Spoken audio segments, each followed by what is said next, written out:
আমাদের একটাই দাবি, বাংলাদেশে যারা সংখ্যালঘুরা রয়েছে তারা যাতে নিশ্চিন্তে শান্তিতে দেশের মধ্যে বসবাস করতে পারে। ওখানে যে অন্তর্বর্তী সরকার রয়েছে তার প্রধান রয়েছে ডক্টর ইউনিসের কাছে আমরা দাবি করতে চাই যে বাংলাদেশের সংখ্যালঘুদের নিরাপত্তা দিতে হবে।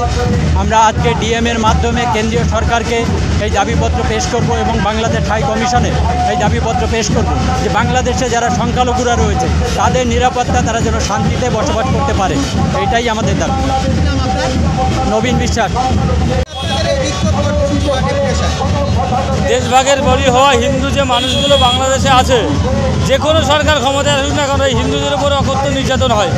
বর্তমানে হাসিনা সরকার চলে যাওয়ার পরে খুনি ইউনিস সরকার, জল্লাদ ইউনিস সরকার প্রত্যেক দিন হিন্দুদের বাড়ি ঘর যে চলছে, হিন্দুদের উপরে অত্যাচার হচ্ছে, তার প্রতিবাদে আমাদের আজকের এই বিক্ষোভ সমাবেশ।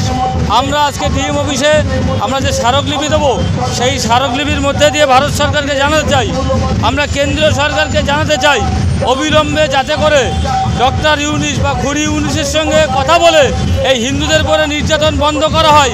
তার জন্য মতুয়া মহাসংঘের নেতৃত্বে আমাদের এই আন্দোলন। আমার নাম নিত্যানন্দ হালদার, আমি অল ইন্ডিয়া মতুয়া মহাসংঘের সাংগঠনিক সম্পাদক। প্রভাস দাস।